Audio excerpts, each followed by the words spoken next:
Bonjour, bienvenue à tous à ce webinaire organisé par EcoConso, qui est une ASBL qui sensibilise à une consommation plus responsable. Un webinaire organisé en partenariat avec Objectif Zéro, qui est lui un référent au conseil dans le domaine de la construction et qui s'inscrit également dans une dynamique de sobriété. Merci pour votre présence. Aujourd'hui, le webinaire est enregistré, donc si vous ne voulez pas apparaître, n'oubliez pas de couper vos caméras et s'il vous plaît, veuillez garder vos micros éteints. Merci beaucoup. Nous avons maintenant 1h15 devant nous. Tout d'abord, nous commencerons par 1 heure de présentation par Ariane Caudron de Objectif Zéro, suivi de 15 minutes de questions. Encore une fois, n'hésitez vraiment pas à poser vos questions dans le chat pendant la présentation. Nous les récoltons et nous les transmettrons par après. Je laisse sans plus attendre la parole à Ariane, que nous remercions également pour sa présence aujourd'hui. Bonjour à tous, donc je m'appelle Ariane Caudron, je suis architecte et je représente ici la SBL Objectif Zéro. C'est moi qui vais animer l'essentiel donc de cette présentation et je vais partager sans attendre ma présentation. Voilà, vous me confirmez que ça fonctionne? Vous avez une vue sur l'écran? Ok, parfait, je vous remercie. Voilà, donc ce webinaire s'intitule Le certificat PEB et l'amélioration énergétique des logements. Donc nous allons, pendant celui-ci, présenter l'impact du certificat PEB sur le bâti bruxellois actuel.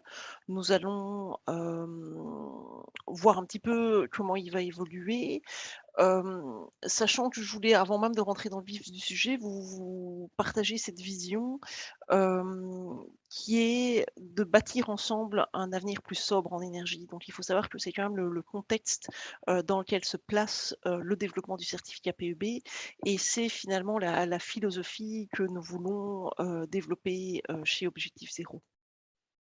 Concrètement, la présentation va commencer par quelques mots sur l'ASBL donc, que je représente. Je vais vous parler du contexte du développement du certificat PEB, donc la raison pour laquelle finalement il existe. On verra de façon assez détaillée en pratique quelles sont les informations que contient ce certificat PEB et comment elles sont finalement collectées, prises en compte. On verra à travers différents exemples les possibilités d'amélioration du certificat PEB sur base de cas concrets, quel pourrait être l'impact sur le certificat PEB. Je vous présenterai également des brochures rénovation que notre ASBL a développées dans un objectif de sensibiliser par rapport à l'importance de rénover les bâtiments. On fera un petit point focus sur l'isolation, puisque évidemment l'isolation est le maître mot quand on parle d'amélioration énergétique des logements et on a souvent des questions par rapport au type de matériaux à utiliser. Donc on parlera un petit peu de matériaux à utiliser pour rénover les bâtiments. Et alors, on abordera également en quelques mots, les problématiques liées, à l'hygrothermie. Donc, problématiques qui peuvent être liées à certaines techniques de rénovation spécifiques avant d'en arriver, aux conclusions. Donc tout d'abord, notre histoire, Objectif Zéro que je représente aujourd'hui ne s'est pas toujours appelé Objectif Zéro. À la base, c'était la plateforme Maison Passive, qui était donc une ASBL qui a été, développée il y a une quinzaine d'années, qui avait déjà changé de nom une première fois, qui s'était appelée PMP, c'était les initiales finalement de plateforme Maison Passive. On a décidé à nouveau de changer de nom et de s'appeler Objectif Zéro. Nous restons bien entendu une ASBL pionnière par rapport aux questions de la haute performance énergétique. Nous restons convaincus et engagés par rapport à toutes ces questions de la performance énergétique. Mais nous avons voulu élargir le débat à autre chose que la question des habitations et autre chose que le passif, parce que finalement le passif n'est pas une finalité en tant que telle et on se rend compte qu'aujourd'hui il y a bien d'autres choses encore à prendre en compte si on veut faire des bâtiments sobre, de façon générale. J'entends par là qu'il y a la question, du cycle de vie, il y a la question des matériaux nécessaires à la construction, il y a la question de la circularité, du réemploi, donc il y a beaucoup d'autres questions qui viennent se greffer, mais ça n'empêche évidemment, on reste convaincus, par la nécessité de passer, par la haute performance énergétique. Donc les compétences évidemment qu'on a acquises, au fil de ces 15 ans restent, toujours utilisées, et nous restons donc des experts qui intervenons dans le cadre de différentes demandes, à la fois pour de la sensibilisation, mais à la fois pour du développement dans le cadre de marchés publics. Et on reste encore l'organisme certifiant pour les bâtiments passifs en Belgique francophone au jour d'aujourd'hui. Donc on est là pour accompagner le secteur de façon générale dans ce développement vers la sobriété énergétique, tout en pouvant apporter les compétences qu'on a acquis, pendant ces 15 années d'existence, avec un objectif d'aller toujours plus loin et donc d'aller au-delà au jour d'aujourd'hui, de ce qu'on appelait de ce qu'on appelle le passif. Donc notre objectif est de concevoir aujourd'hui des bâtiments qui sont meilleurs encore, que simplement, passifs. Alors de façon, générale, nos missions en fait, se répartissent dans différents domaines. Sans rentrer dans le détail, simplement donc on fait des missions à la fois de sensibilisation, d'information. On a tout un volet en fait de travail comme facilitateur, toujours évidemment autour du domaine de l'énergie. On fait bien sûr des missions, de développement et on fait toujours également de la certification passive. Et donc, dans le cadre de ces missions, notamment d'information et de sensibilisation, ben, on a développé différents outils, pour inciter à l'amélioration énergétique des bâtiments. Et je vous présenterai dans le cadre ici, de ce webinaire, 2 brochures, qu'on a développées, pour sensibiliser le grand public à la nécessité de rénover son logement et aux points d'attention, par rapport à la rénovation de ces logements. Pour rentrer plus dans le vif du sujet, on va parler aujourd'hui du certificat PEB. Alors, avant de parler de son contenu, on va aborder la question du contexte dans lequel ce certificat PEB a été développé et est aujourd'hui imposé. Donc, il faut savoir tout d'abord que le certificat PEB, c'est un outil de sensibilisation dans un premier temps, qui a été développé suite à des transpositions de directives européennes. Donc, évidemment, la Belgique fait partie, de l'Europe. Comment ça se passe au niveau de l'Europe? Eh bien, l'Europe, en fait, établit, des directives, qui imposent, aux États membres de les mettre en pratique, de les transposer. Et donc, le certificat PEB, c'est une imposition européenne de développer un certificat PEB. Par contre, chaque pays, chaque région indépendante au niveau de la gestion de l'énergie a développé lui-même, en fait, sa méthodologie et son outil, de certification. C'est la raison pour laquelle le certificat PEB est développé de façon différente en région wallonne, en région bruxelloise et en région flamande, parce que l'énergie est une compétence régionale. Alors, la première directive européenne qui nous intéresse, elle date de 2002, donc il a quand même tout de suite 20 ans. Et c'est la première directive qui nous a imposé, en fait, de fournir un certificat PEB au moment clé de la vie d'un bâtiment.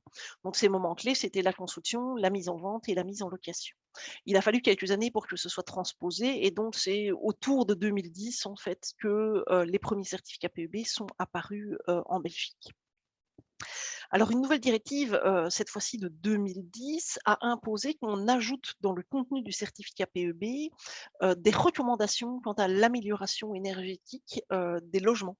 Donc l'objectif, c'était que cet outil de sensibilisation serve aussi finalement à inciter au passage à l'action pour améliorer les logements. Les directives européennes continuent à sortir de façon régulière et une directive de 2012 a placé l'efficacité énergétique au centre de la stratégie énergétique, de l'Union, avec en fait, la nécessité de développer une stratégie bas carbone. Et cette stratégie bas carbone, elle a notamment amené en fait, à développer une stratégie de rénovation à long terme pour les bâtiments. Alors cette stratégie de rénovation à long terme pour les bâtiments, elle va être transposée progressivement, notamment en parallèle, pour ne pas dire directement dans les certificats PEB. Ça, on va voir un petit peu comment c'est transposé dans les différentes régions.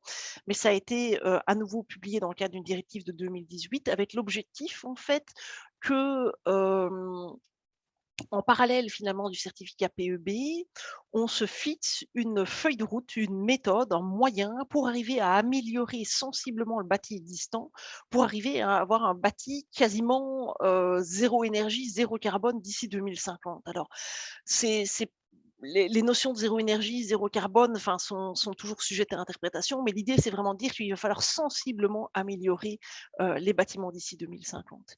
Et donc, l'idée, c'est que vienne en lien avec ces certificats PEB une vision d'amélioration progressive du bâti. En parallèle, évidemment, pour que ce soit réaliste, il y avait un objectif qui était demandé par l'Europe également, de faciliter l'accès aux mécanismes de financement pour soutenir effectivement la rénovation énergétique.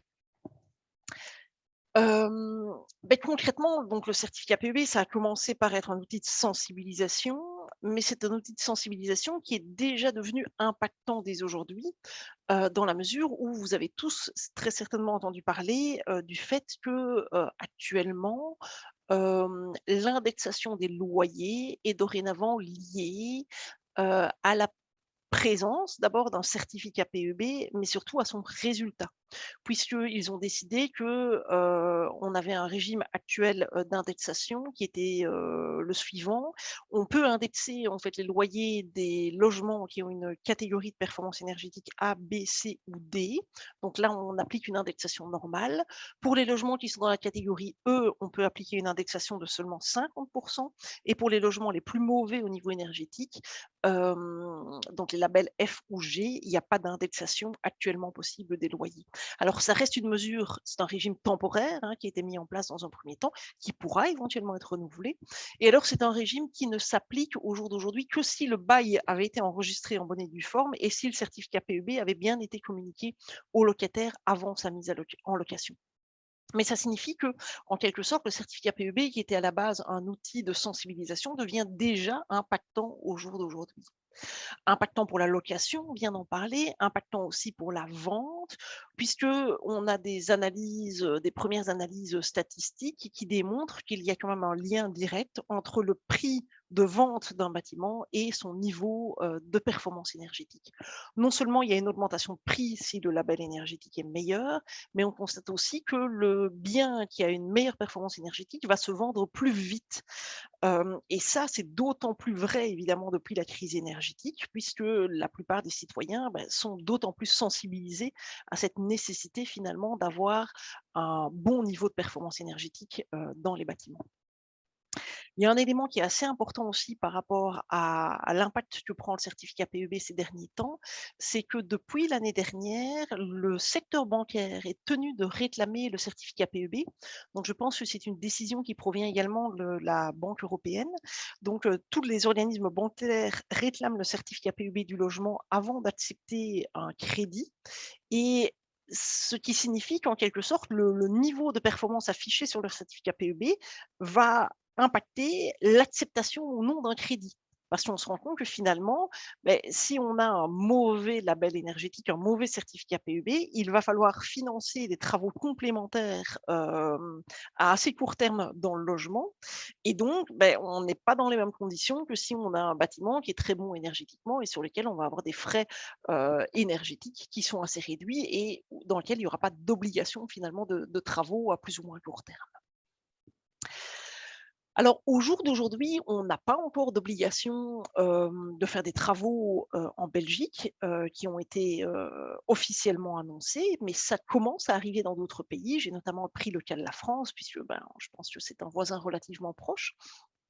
Et en France, ils ont décidé effectivement que d'ici 2025, tous les propriétaires de bâtiments privés qui ont une consommation en énergie primaire supérieure à 330 kWh par mètre carré par an, ça correspond en fait au label énergétique F et G, vont avoir l'obligation en fait de faire une rénovation énergétique de leur logement. Donc il ne sera plus autorisé de mettre en location, par exemple, des passoires énergétiques, ce qu'ils appellent des passoires énergétiques.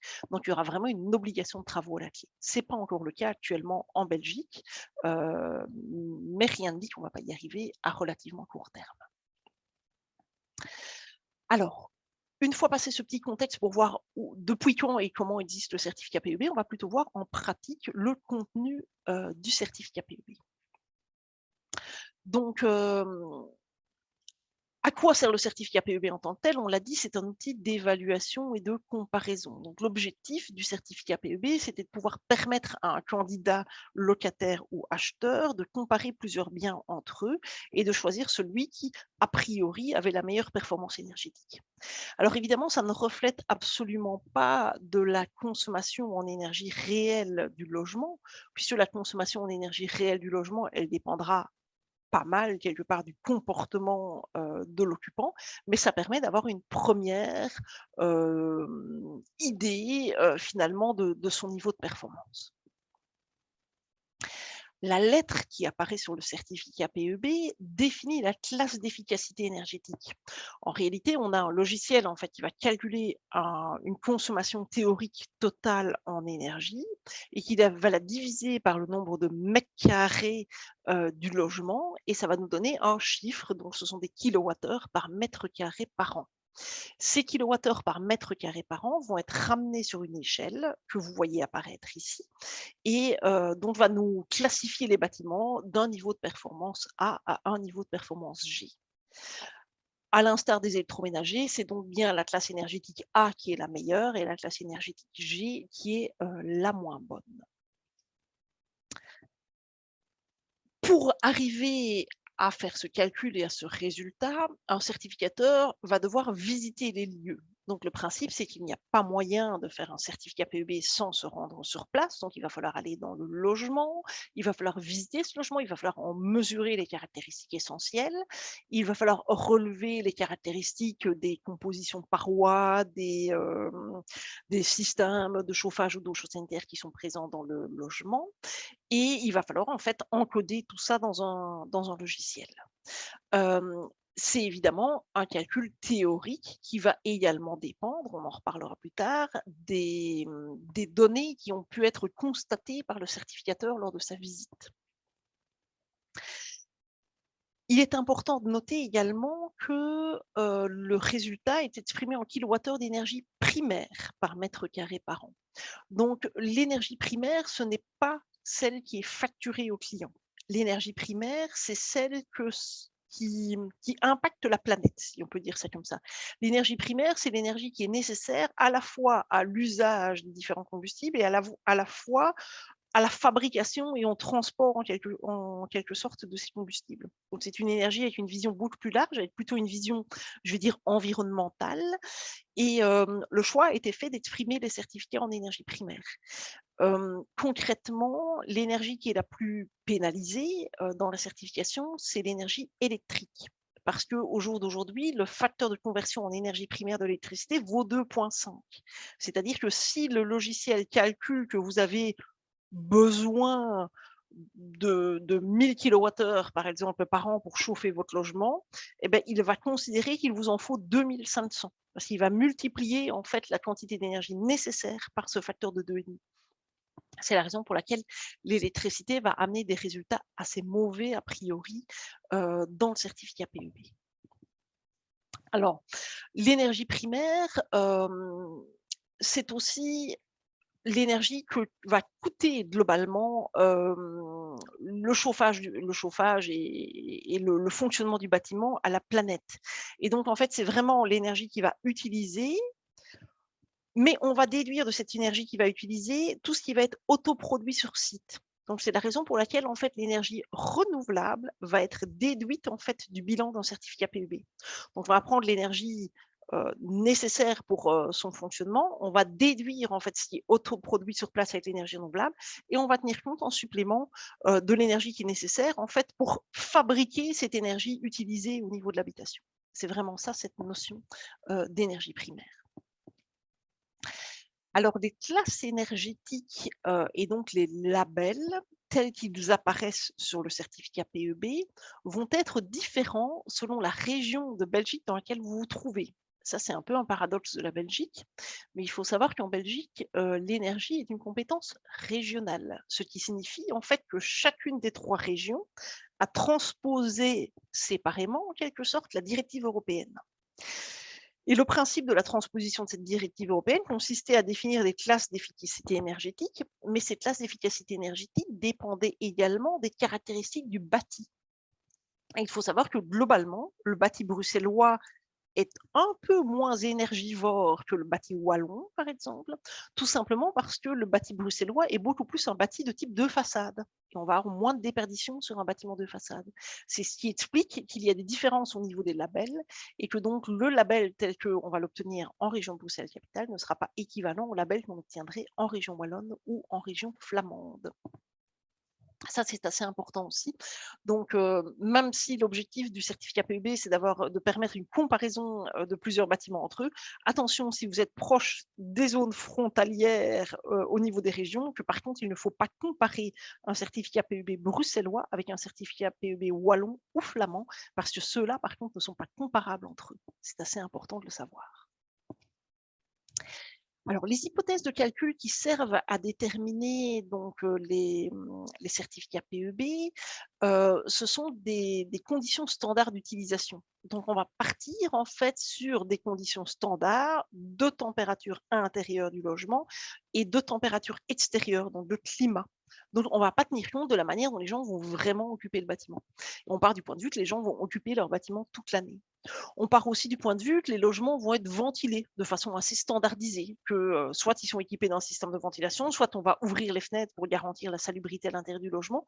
Mais donc, dans la réalité, ça aura un impact sur votre consommation, parce que si vous chauffez avec une température intérieure de 17 ou 18 degrés, c'est certain que vous allez consommer beaucoup moins que quelqu'un qui chauffe avec une température intérieure de 20 ou 21 degrés. Et donc, ça, ce ne sera pas visible sur le certificat PEB, parce que ça, c'est du comportement.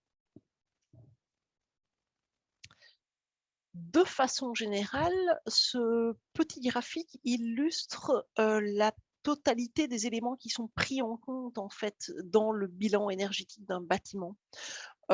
C'est assez intéressant de le rappeler sans rentrer forcément dans les détails.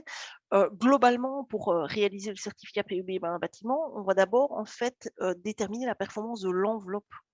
Pour déterminer la performance de l'enveloppe du bâtiment, on va devoir en fait relever toutes les caractéristiques des parois qui délimitent le volume chauffé ou chauffable du bâtiment.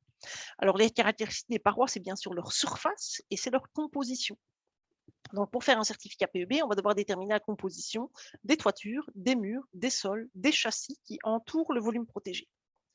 On va devoir déterminer la présence ou non d'un système de ventilation. Et on va devoir déterminer si on a un niveau d'étanchéité à l'air du bâtiment connu ou pas. S'il est connu, on va pouvoir le valoriser. S'il n'est pas connu, on va prendre une valeur par défaut.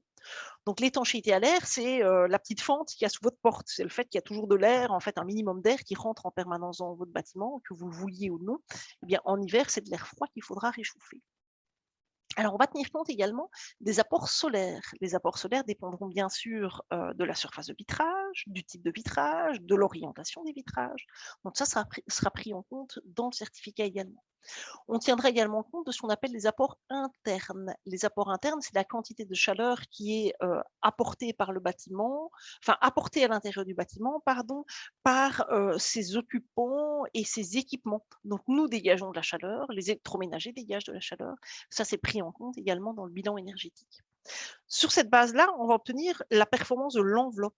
Mais ça permet de déterminer la quantité d'énergie qui devra sortir finalement du système de chauffage, qui devra être émise par le radiateur, si on parle de radiateur. Mais comme aucun système de chauffage n'a un rendement de 100%, on va tenir compte derrière du rendement des appareils qui ont été installés.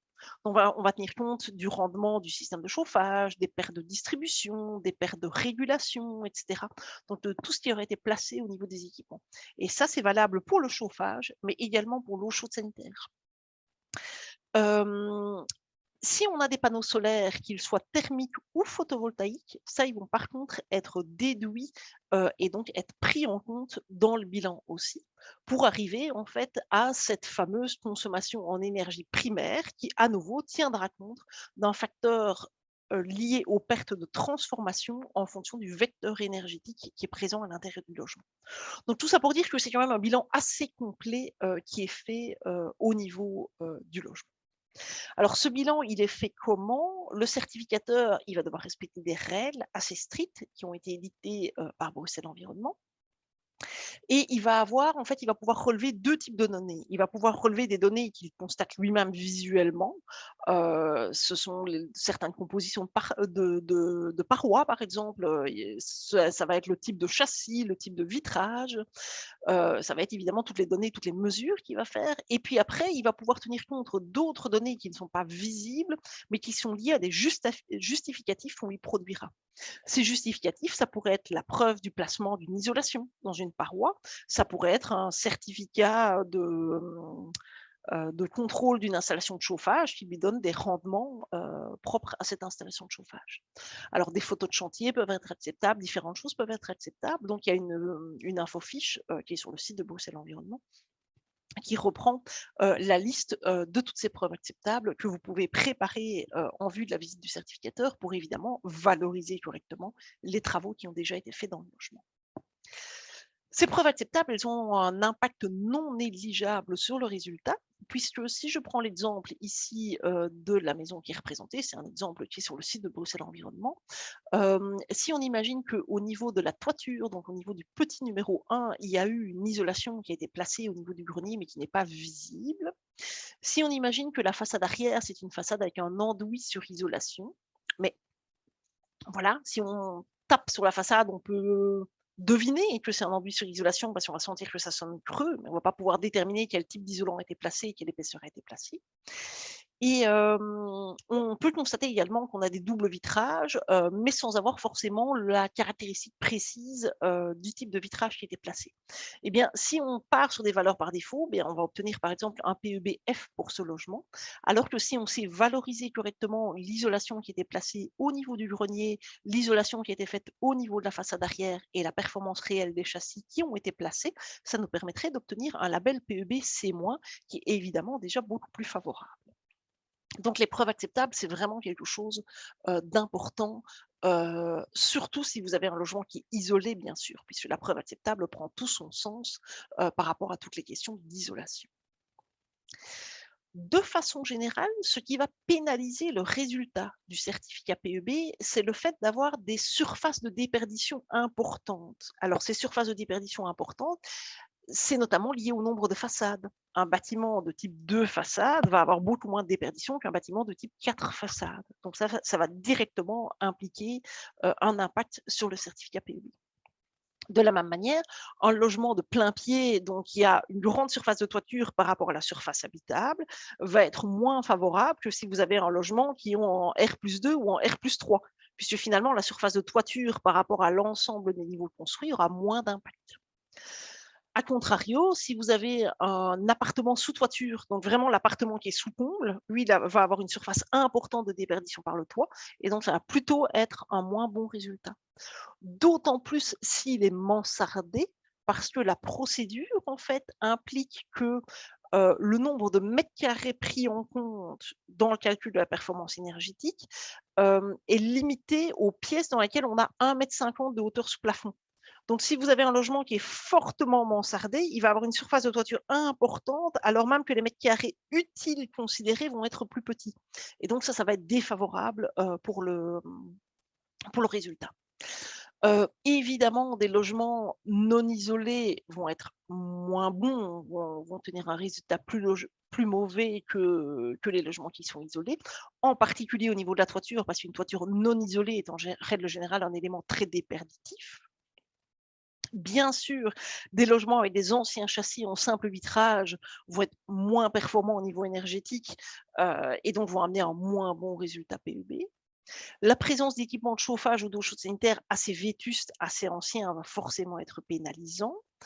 Et alors, un élément qu'on néglige parfois, mais qui peut être assez fort pénalisant aussi, c'est des conduites de distribution de chauffage ou d'eau chaude sanitaire assez longues et non isolées. Donc, quand vous avez des grands circuits de chauffage qui passent dans des caves non chauffées, bah, ça amène pas mal de pertes de distribution qui peut aussi pas mal pénaliser le certificat. Dans le certificat en tant que tel, et à cause évidemment des directives européennes comme on en a parlé au début, on va avoir une série de recommandations. Alors, ces recommandations, elles sont pour l'instant sous forme de 3 recommandations générales qui apparaissent en page 2 du certificat et puis d'une série de recommandations supplémentaires qui vont apparaître sur les pages 3 et suivantes de façon plus détaillée. Alors, dans la version actuelle du certificat, ces recommandations restent relativement limitées, au sens où ce sont des recommandations qui portent sur l'enveloppe du bâtiment, donc vraiment sur l'isolation, ou éventuellement des petites recommandations système. Mais globalement, on n'a pas de recommandations qui portent au jour d'aujourd'hui sur le remplacement des systèmes de chauffage, on n'a pas de recommandations qui portent sur la mise en place d'énergie renouvelable, on n'a pas de recommandations qui portent sur la mise en place, par exemple, d'un système de ventilation et de récupération d'énergie. Tout ça sont des choses trop complexes par rapport au système actuel. Donc ça va évoluer.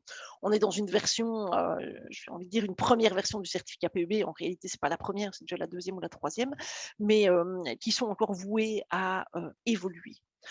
Pour l'instant, dans la configuration actuelle, les 3 recommandations qui apparaissent sont les 3 recommandations qui ont le plus d'impact sur la performance du logement. Et donc, on voit en fait ici, par exemple, isoler la façade, 15 d'économie d'énergie. On voit l'impact sur le label, bah, ça nous amènerait en label C par rapport au bâtiment qui avait été encodé. Si j'isole la toiture plate en plus, bah, je gagne 5 supplémentaires, donc c'est bien une somme qui est reprise en pourcentage, mais je reste quand même en label C. Si j'isole la façade, plus j'isole la toiture plate, plus j'isole le plancher, à ce moment-là, je gagne 25 d'énergie et je passe en label C+. Donc c'est un exemple évidemment.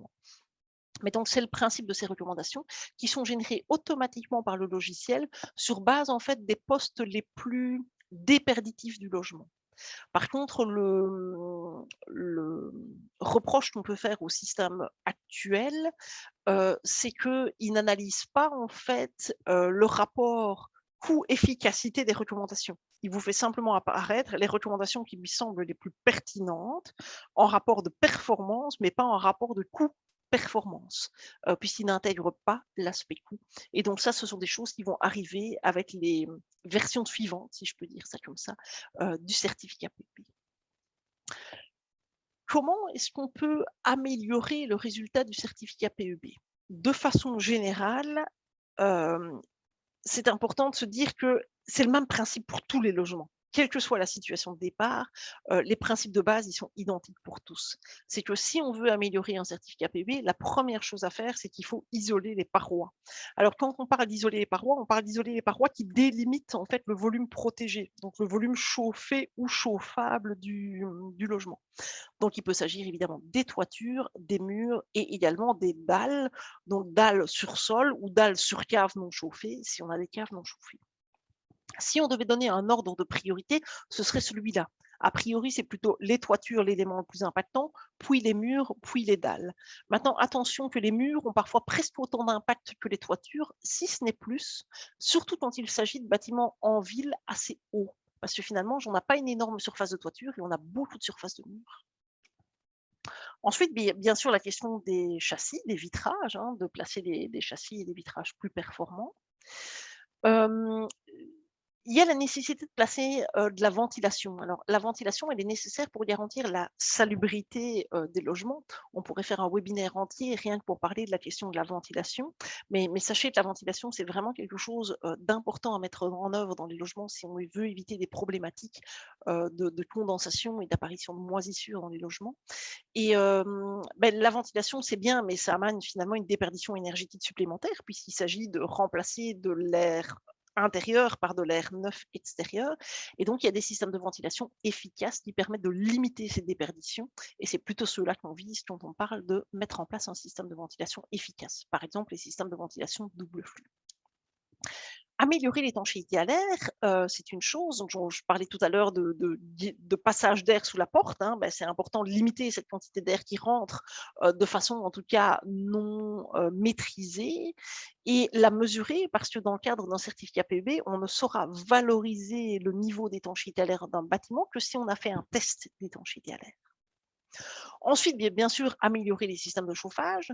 On va parler de remplacer le producteur. A priori, les producteurs les plus performants qu'on va avoir aujourd'hui sont plutôt les chaudières à condensation ou les pompes à chaleur. Mais il ne faut pas négliger non plus le fait de réduire les pertes de distribution, donc d'isoler correctement les conduits de chauffage, et également d'améliorer la régulation du système. Pareil pour l'eau chaude sanitaire, mettre en place des producteurs performants énergétiquement et réduire les pertes de distribution si c'est possible. Enfin, ce qui est valorisable également dans le certificat PEB, c'est la mise en place d'énergies renouvelables.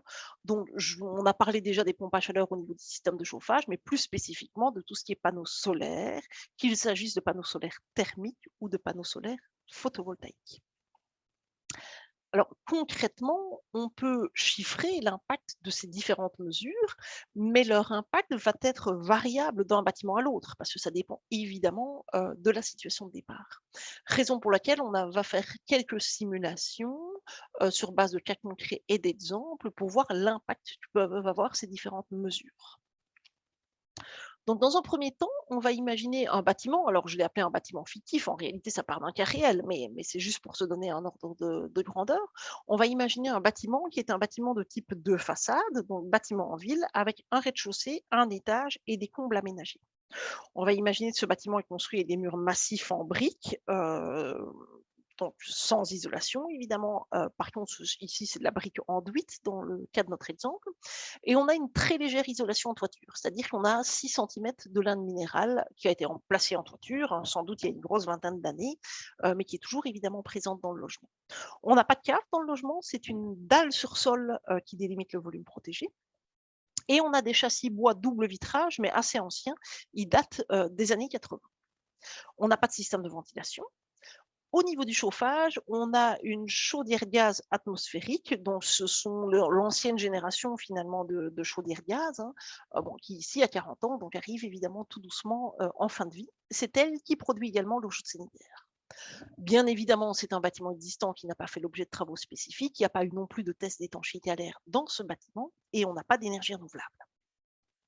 Le label de départ de ce bâtiment est un label E-. Donc, on est proche en fait des 270 kWh par mètre carré par an. On est proche de la limite entre E et F.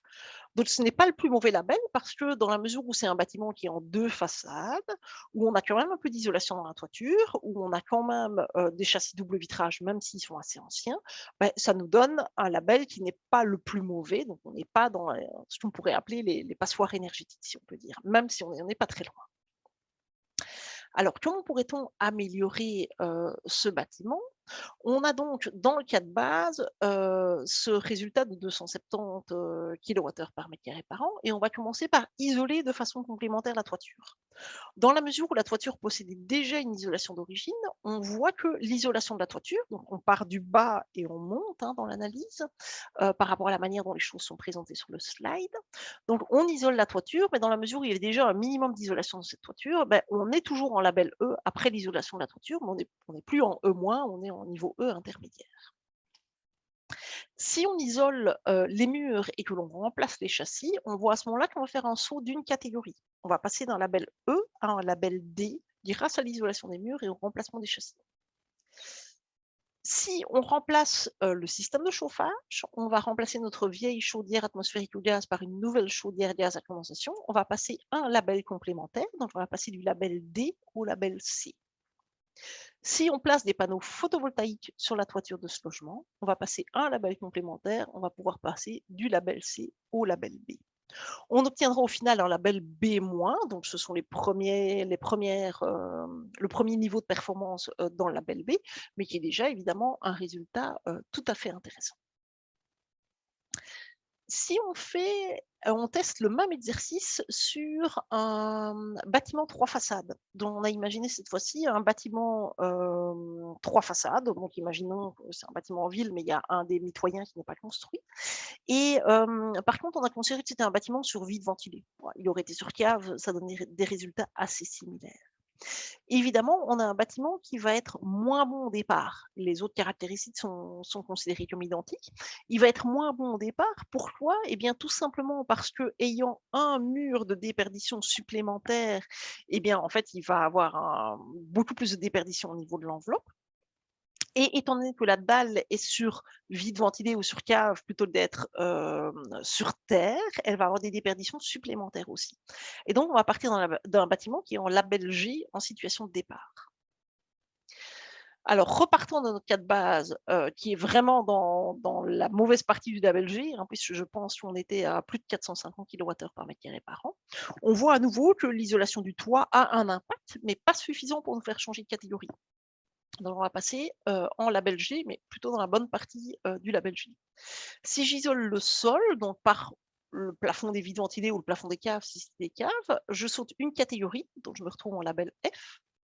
Si j'isole les murs et que je remplace les châssis, dans le cadre de ce bâtiment, il y a une façade en plus, donc il y a plus de murs, donc l'impact est d'autant plus important. Donc je vais sauter 2 catégories avec l'isolation des murs. Je vais passer d'un label F à un label D.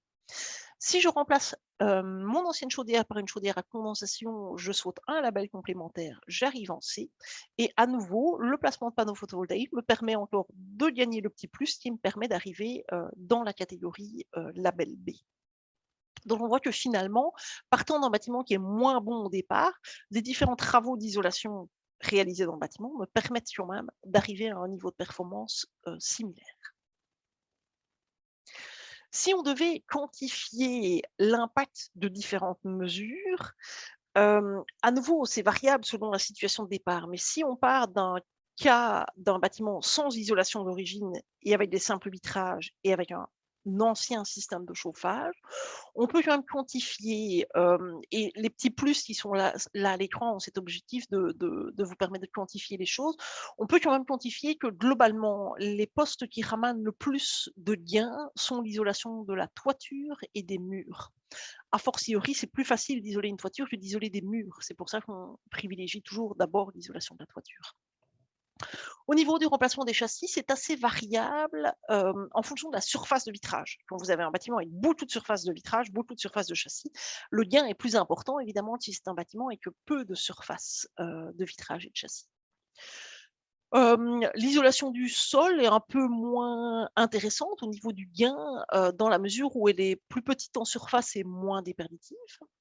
Le placement d'un système de ventilation, tout comme la réalisation d'un test d'étanchéité à l'air, sont des éléments qui ont un impact, énergétique, mais assez limité. C'est pour ça qu'on a mis qu'1 étoile, au niveau des gains.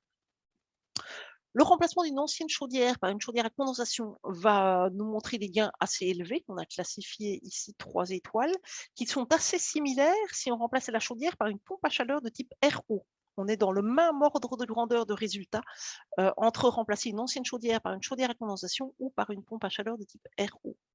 Par contre, si on s'oriente vers une pompe à chaleur de type RR, c'est un peu moins intéressant au niveau énergétique. De façon générale, le placement de panneaux solaires thermiques va avoir un gain assez limité. On a seulement classifié 1 étoile, puisqu'on parle à ce moment-là d'une installation solaire thermique de l'ordre de 4, 5, 6 mètres carrés de panneaux solaires pour la production d'eau chaude sanitaire uniquement.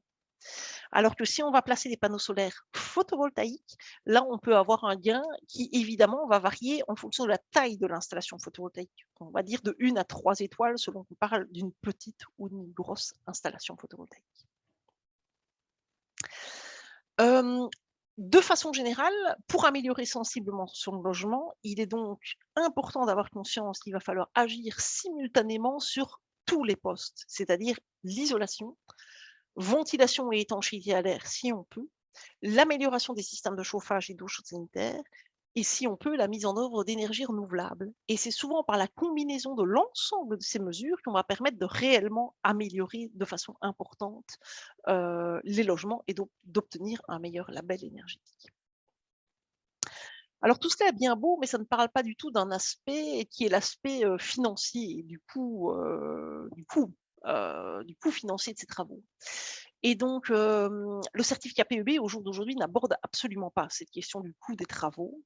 Ce sont des choses qui vont sans doute être améliorées dans les versions à suivre du certificat.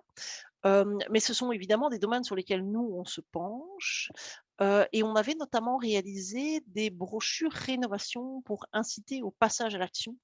Donc l'objectif, c'était vraiment, d'inciter à la prise de conscience que la rénovation énergétique, dans le logement, quand elle était liée à la rénovation par ailleurs, enclenchée pour d'autres raisons, pouvait être intéressante financièrement.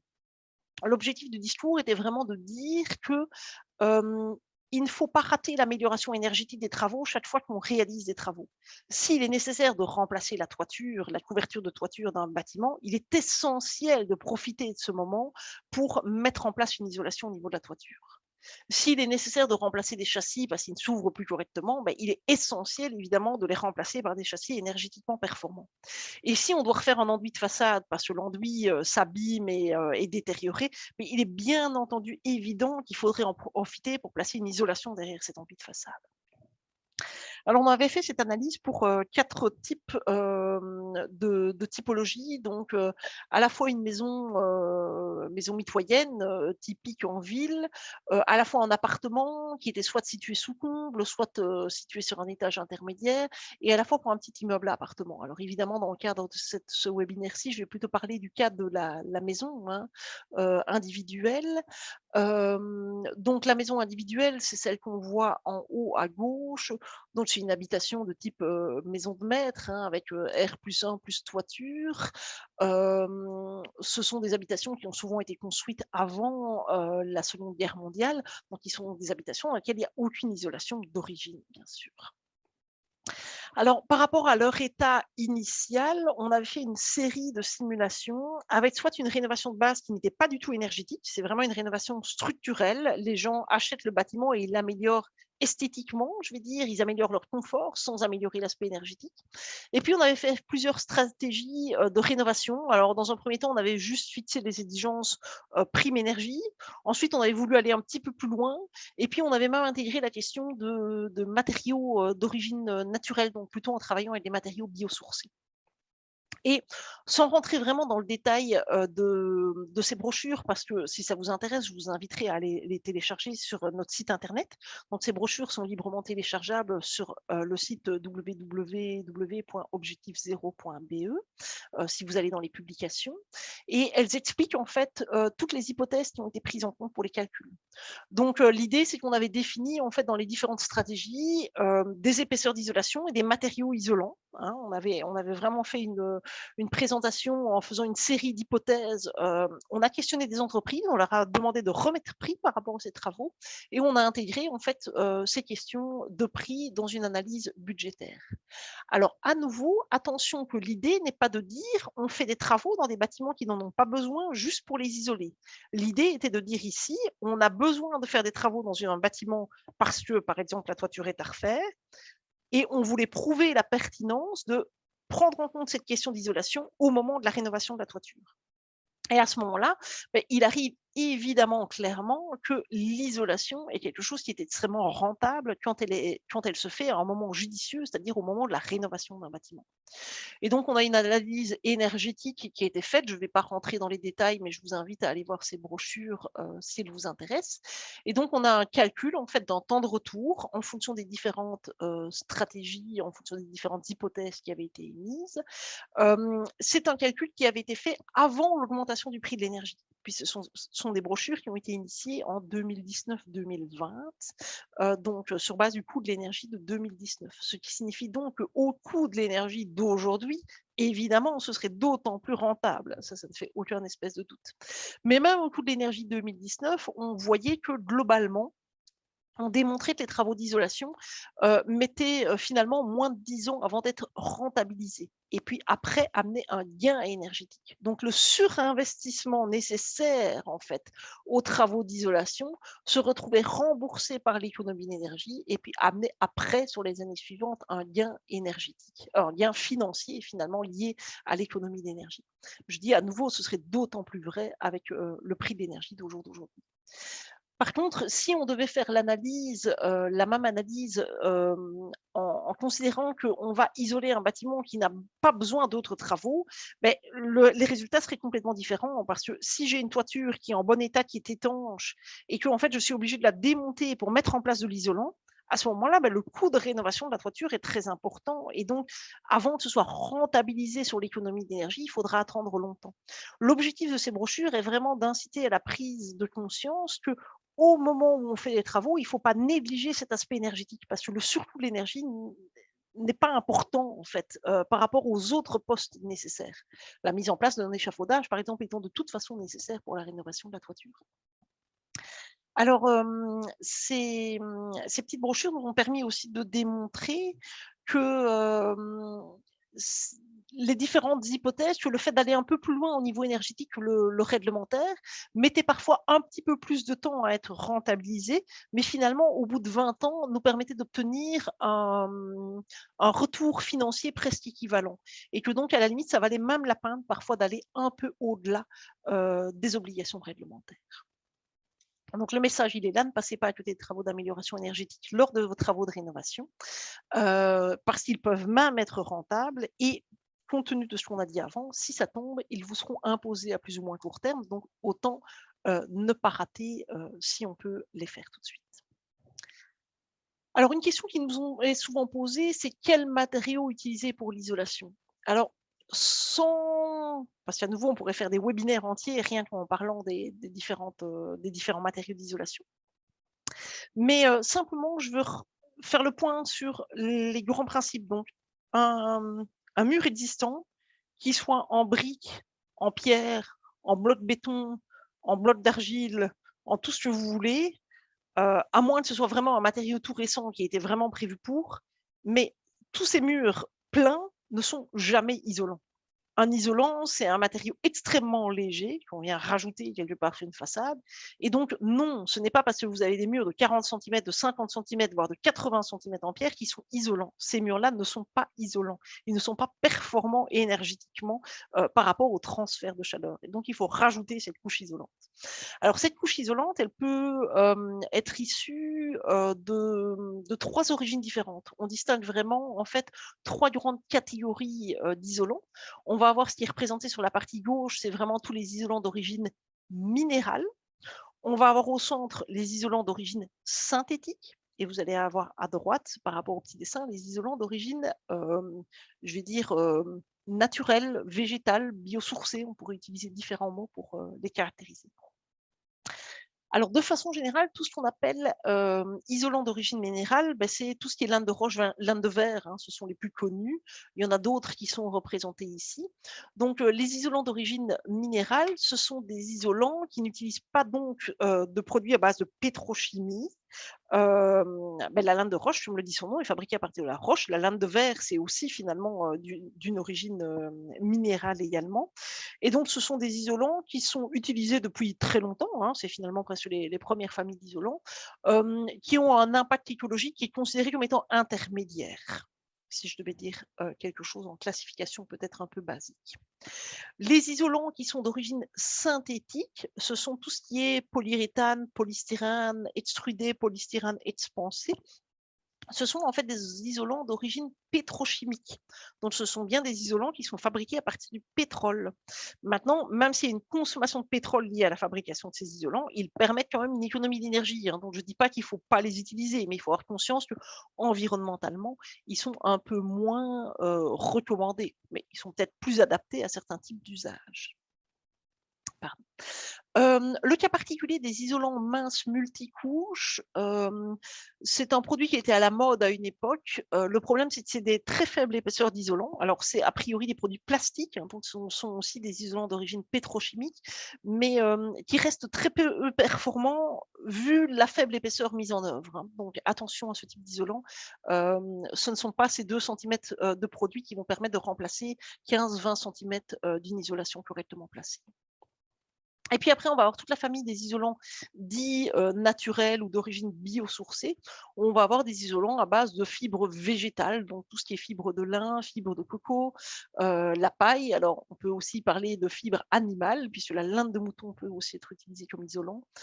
Tout ce qui est fibres de bois. La cellulose, c'est fabriqué à base de papier recyclé, mais donc à la base, c'est bien du bois également. On peut avoir des fibres de chanvre également, et enfin du liège.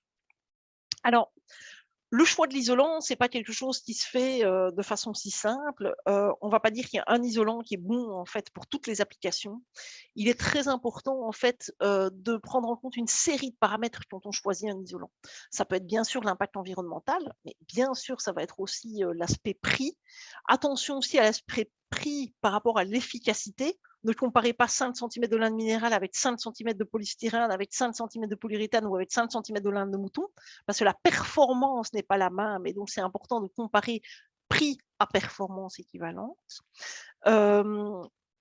Alors, il y a plein d'autres paramètres qui peuvent influencer le choix des matériaux. C'est le poids, simplement, parce que toutes les structures ne sont pas aptes à recevoir un nouveau poids plus important. Ça peut être des caractéristiques liées à la facilité de mise en œuvre. Un isolant en vrac ne se met pas de la même manière qu'un isolant en panneau ou qu'un isolant souple. Ça peut être des réactions à l'humidité, au feu.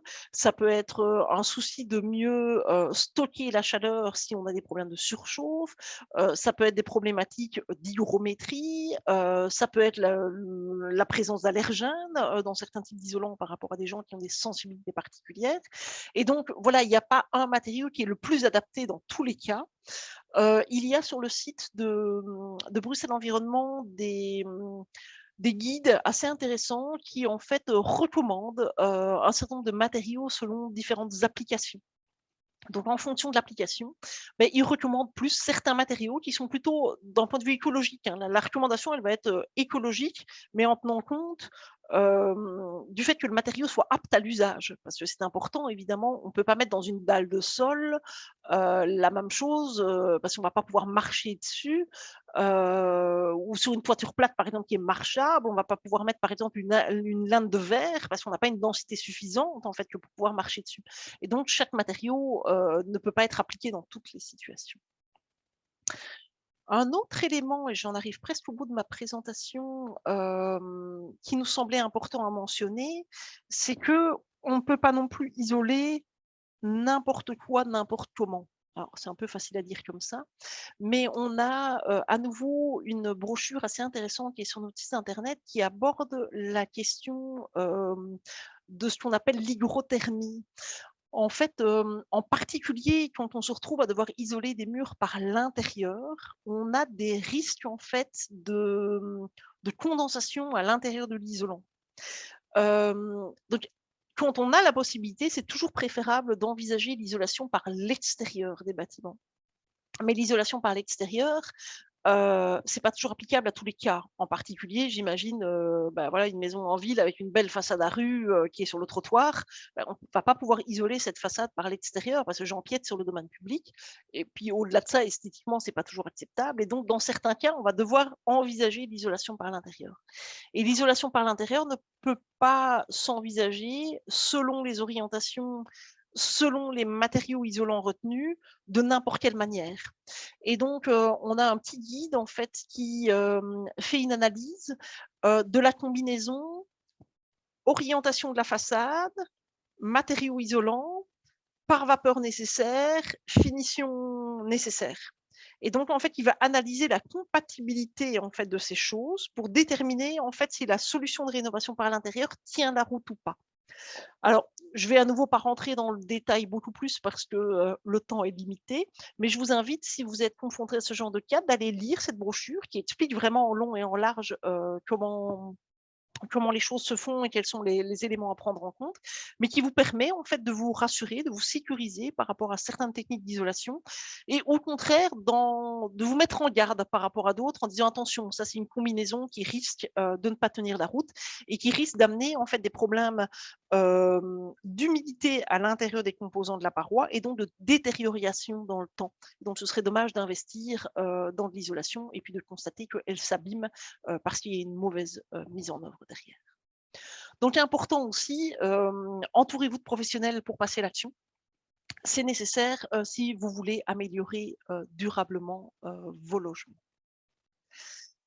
Alors le certificat PEB, c'était la base de la présentation ici, mais pour moi, il y a beaucoup d'autres raisons, d'autres bonnes raisons d'ailleurs pour, améliorer énergétiquement votre logement. La première et la crise énergétique actuelle nous place dans des bonnes conditions pour en parler, c'est bien sûr la réduction de la facture énergétique. Au jour d'aujourd'hui, les gens se retrouvent dans des situations extrêmement délicates à cause de l'augmentation de la facture énergétique. Il est certain que les gens qui vivent dans des logements très performants énergétiquement sont beaucoup moins, victimes finalement de ces augmentations des prix. Le deuxième élément, c'est, le confort. Il est indéniable que, on est dans une situation beaucoup plus confortable quand on est dans un bâtiment qui est performant au niveau énergétique, qui est performant au niveau du système de chauffage. Le troisième élément, et c'est en lien évidemment avec le certificat PEB, c'est l'augmentation de la valeur qu'on donne à son patrimoine. Améliorer énergétiquement son logement, c'est aussi léguer aux générations futures un logement qui a une valeur réelle et qui n'est pas un cadeau empoisonné, sur lequel il ne va pas y avoir une obligation de mise en conformité énergétique qui va tomber un jour, quoi, puisqu'on sera déjà dans des bâtiments qui sont performants énergétiquement. Un bâtiment bien isolé, bien ventilé, bien conçu, c'est un bâtiment qui est beaucoup plus sain aussi à vivre. C'est un bâtiment dans lequel vous aurez beaucoup moins de problèmes, de condensation, de développement de champignons et donc dans lequel on va avoir une meilleure qualité de vie. Alors bien sûr, isoler son bâtiment et réduire sa facture énergétique, c'est aussi réduire son impact sur le climat, c'est protéger la planète et c'est, de façon un peu égocentrée, une bonne manière de participer à l'autonomie énergétique de notre territoire, à quelle que soit l'échelle à laquelle on voit le territoire, mais qui va nous permettre en fait d'être, plus résilients par rapport aux problématiques, qui peuvent arriver au niveau mondial. Voilà, je vous remercie pour votre attention. Je vous invite, si vous voulez en savoir un peu plus sur les brochures dont je vous ai parlé, à aller voir, notre site internet et je suis alors à votre disposition pour, les quelques questions qui ont été posées. Merci beaucoup, Ariane, pour cette présentation très complète et parfaitement dans les temps. On va maintenant passer aux questions qu'on a récoltées pendant le webinaire. La première était pourquoi les seuils PEB, A, B, C, D, etc. ne sont pas les mêmes entre les régions. Vous avez parlé de différences entre les structures du bâti, qu'à Bruxelles, le bâti était plus Oui. énergivore, etc. En réalité, au moment où ces échelles de labels ont été définies, je pense que c'est l'Europe à la base qui avait fait la demande que la limite entre l'échelle D et l'échelle E corresponde en fait à la moyenne du patrimoine bâti. Et donc, comme on a un bâti plus performant à Bruxelles qu'en Wallonie, ben, la moyenne qui devait être entre la catégorie D et E ne se trouvait pas au même niveau que la moyenne en Wallonie. Et c'est ce qui a expliqué finalement cette première échelle des labels. Après, il s'est avéré que finalement, ces premières moyennes qui avaient été estimées ne sont pas bonnes. Donc, en réalité, la moyenne ne se trouve pas entre D et E. Mais bon, c'est ça qui avait servi finalement de base à l'élaboration de cette première échelle des labels. Après, il n'empêche qu'à titre personnel, évidemment, je regrette profondément que les régions ne se soient pas entendues et qu'elles n'aient pas défini une échelle de labels identique, évidemment, pour toute la Belgique. Je pense que ça aurait été plus simple pour tous les citoyens et pour tout le monde dans la compréhension, évidemment. Merci beaucoup pour cette précision. Il y a aussi une remarque, ce n'est pas vraiment une question, mais une personne qui disait que notre auditeur PEB est resté 7 minutes dans la maison pour son évaluation. Ce n'est pas beaucoup. Et pourtant, il était reconnu. Donc, je me permets d'interpréter que le mot reconnu voulait dire certifié. Et je souhaiterais vous poser une question personnellement par rapport à cette remarque. Est-ce qu'il y a un temps de visite standard pour une visite PEB? Est-ce qu'il y a un temps de visite minimum? Parce que c'est une étape qui me semble quand même cruciale. Oui, tout à fait. Alors, il faut savoir que, donc effectivement, un certificateur doit suivre une formation. Donc il suit une formation, il passe un examen et puis, s'il réussit son examen, il obtient son agrément de certificateur.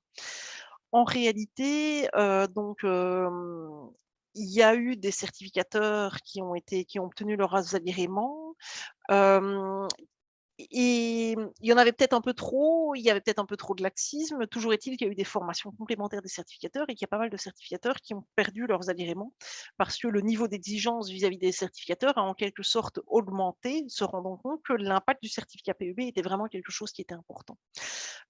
Donc ça, c'est vraiment quelque chose d'important, c'est qu'il faut en fait que les certificateurs fassent correctement leur travail, c'est bien sûr essentiel.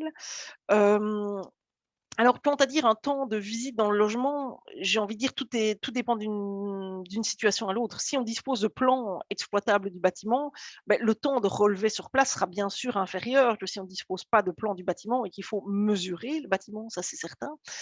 Il faut bien sûr que lors de la visite, le certificateur puisse collecter un ensemble d'informations telles que les caractéristiques des vitrages, des systèmes de chauffage, des compositions de parois. Il est évident que si vous avez un certificateur qui reste 7 minutes dans le logement, il est très probable, qu'il ne fasse pas son travail correctement. Alors il y a une procédure qui est d'ailleurs écrite dans le certificat PEB lui-même, qui permet en fait aux citoyens qui estiment que leur certificat PEB n'a pas été fait correctement, de s'en plaindre, auprès de Bruxelles Environnement pour faire une vérification quelque part, du certificat qui a été émis. Merci beaucoup. La question suivante était: comment faire pour améliorer mon bâtiment d'un point de vue efficacité énergétique? Qui contacter pour avoir un avis professionnel non commercial? Alors à Bruxelles, donc il y a en fait l'organisme Oomgerede, qui est une ASBL, qui est, en partie financée d'ailleurs par, Bruxelles Environnement si je ne dis pas de bêtises. Qui est une ASBL qui, comprend un certain nombre de professionnels qui peuvent en fait vous donner des conseils sur l'amélioration de vos bâtiments. Alors ces conseils, ils peuvent être, sur base d'un certificat PEB. Donc si vous avez un certificat PEB existant, vous pouvez tout à fait aller chez HomeGrid avec votre certificat PEB existant pour en discuter. Mais je pense également qu'il y a des visites qui peuvent être organisées chez vous si vous le souhaitez, pour affiner en fait, ces premiers conseils. Donc moi, la première personne vers qui enfin le premier organisme vers qui je renverrai à Bruxelles, c'est très vraisemblablement l'organisme HomeGrid qui pourra, le cas échéant, vous aiguiller, vers des professionnels si c'est nécessaire de passer par d'autres professionnels. D'accord, merci beaucoup. Et je me permets de rajouter que vous pouvez aussi me contacter le service éco-conseil de EcoConso, donc à info@ecoconso.be, ou le cluster éco-construction également, qui est actif dans le bâti au niveau de la région wallonne. Ensuite, la question suivante était: pour un bâtiment situé en Wallonie, s'il n'y a pas eu de certificat PEB au moment de l'enregistrement du bail, ou si la durée de 10 ans a été dépassée depuis le début de la location, qu'en est-il pour l'indexation? Alors, il est vrai que le webinaire ici est consacré à la région de Bruxelles, donc je ne saurais pas répondre à la question pour la Wallonie parce que je ne sais pas quelles ont été les dispositions et je ne les ai pas enfin voilà, je ne vais pas donner d'informations, fausses, je n'en sais rien. D'accord, merci beaucoup, merci quand même. Euh, alors, pour cette question, n'hésitez pas à revenir, pareil, au service conseil d'EcoConso. On pourra, nous, après, vous rediriger ou voilà, n'hésitez pas à laisser vos coordonnées chez nous. La question suivante était: faut-il isoler le toit s'il n'est pas habitable, et faut-il isoler le sol du grenier si le toit est isolé? En tout cas, il me semble avoir compris la question comme ça. N'hésitez pas à envoyer un message dans le chat si ce n'est pas la bonne interprétation. Non, tout à fait, la question est tout à fait bonne. Évidemment, quand on veut rendre un bâtiment performant énergétiquement, il s'agit de déterminer les limites, en fait, du volume qu'on appelle le volume protégé. Moi, j'aurais bien appelé ça le volume chauffé ou chauffable du bâtiment. En quelque sorte, si vous choisissez d'isoler la pointe de toiture de votre bâtiment, ça signifie que vous acceptez que la température ambiante, en fait, dans le grenier s'apparente à une température intérieure. Il fera peut-être pas 20 degrés, mais il fera pas 0 degré non plus quand il fait 0 degré à l'extérieur, il en fera peut-être plus 15. Donc, en fait, c'est un choix à faire par rapport à un volume de grenier, de déterminer est-ce que je l'isole dans la pointe ou est-ce que je l'isole au niveau du plancher. Si l'objectif est d'occuper le grenier, très vraisemblablement, on va l'isoler dans la pointe. Si par contre l'objectif est que ce grenier reste vraiment un lieu de stockage, on a plutôt intérêt à isoler le plancher du grenier. Mais la combinaison des 2 ne va pas apporter grand-chose. Donc l'idée, c'est plutôt d'isoler très correctement l'un ou l'autre en fonction de la situation dans laquelle vous vous trouvez. Mais pas d'isoler conjointement les 2. Ça n'aura qu'un tout petit impact, l'isolation conjointe des 2, parce que finalement, enfin, on ne peut pas considérer la somme des 2 isolants. Il vaut mieux mettre les 2 isolants au même endroit que d'en mettre la moitié dans la partie oblique et la moitié dans la partie horizontale. Ça aura beaucoup plus d'impact, à l'intérieur du logement. Merci. Alors, la remarque suivante est... ah oui, il y a eu une remarque au niveau du chat pour la question précédente. Jeffrey qui indique que depuis la réforme de septembre 2018, si le bail n'est pas enregistré, l'indexation ne peut être exigée. J'imagine qu'il répond à la question pour la Wallonie. Merci. La question suivante. Des appartements différents dans un même immeuble peuvent-ils avoir des certificats PEB différents, par exemple si l'un d'eux a des fenêtres triple vitrage, une meilleure isolation, etc. Alors, je réalise peu de certificats PEB à Bruxelles, donc si je disais une bêtise, je la corrigerai éventuellement. Mais en tout cas, sur le principe, à partir du moment où on fait un certificat d'un logement, donc si je fais le certificat d'un appartement, il est certain que le certificat d'un appartement va dépendre de ses caractéristiques propres. Raison pour laquelle le certificat d'un appartement qui est situé au dernier étage d'un immeuble va être évidemment moins bon parce qu'il y a plus de surface de déperdition que le certificat d'un appartement intermédiaire. De la même manière, si on a remplacé les châssis dans un appartement et pas dans les autres, ça va impacter directement son certificat à partir du moment où on réalise un certificat logement par logement. Par contre, si le certificat était réalisé sur la globalité de l'immeuble, à ce moment-là, ce serait pris en compte dans le certificat de sa globalité, mais ce qui n'est pas l'idée ici. Donc, bien sûr, par contre, si on réalise les certificats logement par logement, on aura un résultat différent en fonction des équipements propres du logement et en fonction de ses surfaces de déperdition propres, bien sûr. Merci. La question suivante, est-ce qu'il est envisagé de revoir les règles d'urbanisme? La plupart des maisons bruxelloises ne peuvent pas être isolées par l'extérieur, ce qui oblige à isoler par l'intérieur. Donc, ça veut dire moins efficace et problèmes de pont thermique, condensation, etc. Alors, je suis architecte, donc vous me feriez plaisir en revoyant les règles d'urbanisme, c'est certain. Donc oui, je suis tout à fait d'accord avec vous. C'est selon moi un des enjeux cruciaux en fait de la rénovation énergétique. C'est des questions urbanistiques. Maintenant, je comprends que l'énergie ne peut pas se faire au détriment de tout. Je comprends que certains bâtiments soient qualitatifs et ne doivent pas forcément être emballés quelque part et ne doivent pas disparaître sous l'isolation. Mais il est certain que les contraintes urbanistiques sont réellement un problème par rapport aux enjeux énergétiques face auxquels on se trouve. Alors ça concerne évidemment des questions d'isolation, de pouvoir isoler par l'extérieur, mais ça concerne même de façon plus vaste la nécessité de constitution de dossiers qui sont extrêmement lourds administrativement et qui sont lourds en termes de délai. Donc si vous devez demander un permis d'urbanisme parce que vous modifiez une façade, c'est non seulement très coûteux, parce que vous allez devoir faire intervenir des intervenants externes, typiquement des architectes, qui vont eux-mêmes faire un travail qui n'est absolument pas enrichissant, puisque c'est un travail essentiellement administratif de remplissage de documents. Ça va être des procédures qui vont être longues et qui vont prendre plusieurs mois, avec des risques d'augmentation de coûts de matériaux entre deux, d'indisponibilité d'entreprise. Et donc oui, je trouve que cette question urbanistique est une question essentielle. Alors, c'est une question qui a déjà été ramenée, notamment par nous, devant les cabinets, hein, on en a déjà parlé.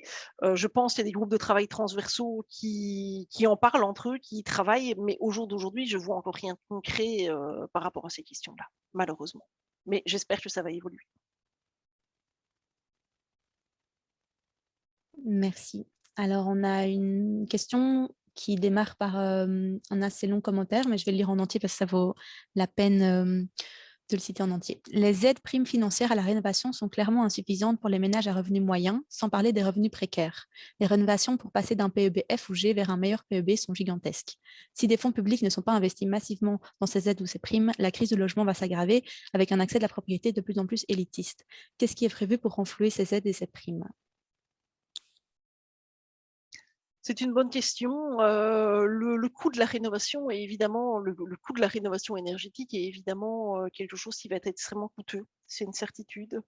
Maintenant, le coût de la rénovation est quelque chose qui va être extrêmement coûteux aussi, indépendamment de la rénovation énergétique. Ça, c'est aussi ce qu'on voulait démontrer dans le cadre de la petite brochure qu'on a faite. C'est que, à nouveau, je prends l'exemple de la toiture, mais une toiture, tous les 30, 40, 50 ans, ça doit être refait.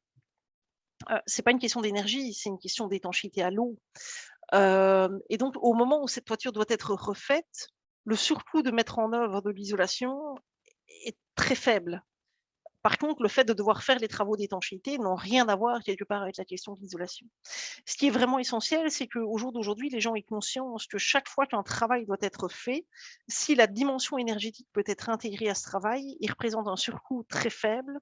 Et à ce moment-là, à la limite, les primes et les aides qui peuvent être obtenues vont être supérieures au surcoût de l'isolation qui est nécessaire à mettre en œuvre. Et ça, c'est vraiment important. Maintenant, oui, ces primes sont insuffisantes, c'est une certitude, pour payer la totalité des travaux, mais il y a d'autres aspects qui sont à prendre en compte, notamment le cas de la diminution évidemment de la facture énergétique. Il y a des financements qui se mettent en place, notamment des financements à 0% ou à un très faible pourcentage, pour permettre également de faciliter la rénovation. Je suis d'accord que ce n'est pas encore forcément facilement accessible à tous. Je pense quand même qu'il y a des choses qui se mettent progressivement en place pour essayer d'aider les ménages à passer à l'action. Il y aurait sûrement moyen d'améliorer la situation, mais les primes ne sont pas négligeables non plus. Merci pour votre réponse. La question suivante, qu'est-ce que le test d'étanchéité à l'air?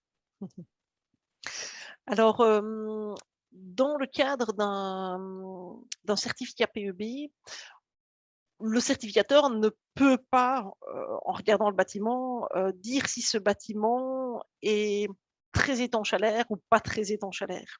En l'occurrence, l'étanchéité à l'air, c'est ce qui permet de caractériser la quantité d'échange d'air entre l'intérieur et l'extérieur qui se passe en permanence dans un logement.